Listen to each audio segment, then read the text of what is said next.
I just want to say, I want to disagree. We don't have critical mass. We need to be, Sweden, Norway, Denmark needs to be the norm. We cannot accept that having 19% of women in Congress or 13% like that's not, it's not okay. And I think as women, we need to understand it is in the politics. It's the politics that defines the economy. It is politics that defines these social norms. And until we get political power, we are not going to be able to make giant strides.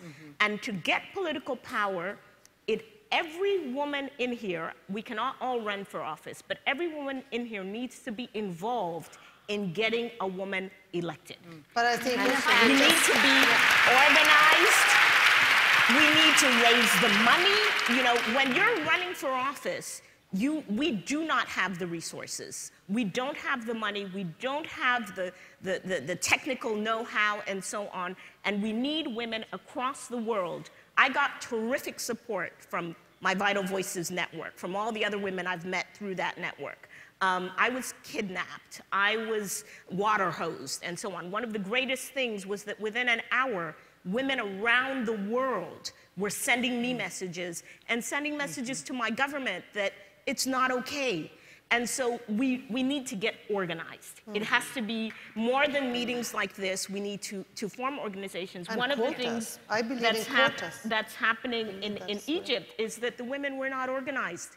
They were in the streets, they were fighting, but they were not part of formal organizations. And when they started saying, let's talk about who's going to run the country, they called the formal organizations to the table. So we need to be part of political parties, we need to be part of NGOs that are politically involved, and we need to get women elected.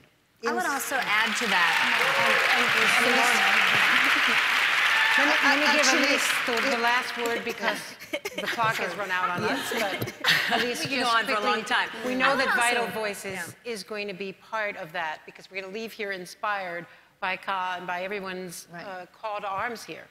What I would add to that is, you know, we may have 19% of seats in parliament around the world. We don't share 19% of the power. We don't. And that's the major problem, is that we're not in senior leadership positions within the seats that we hold. And I think that mentoring is critical, critical. And I want to make a proposal to Jane that your top women leaders and the Women World Leaders mentor some of the emerging women leaders. It's available. And a few women have broken through to the top, Ka. Yes. Now the goal is to get more women to head countries, because when women win and women lead, things change. Absolutely. Thank you. I can't think of a better way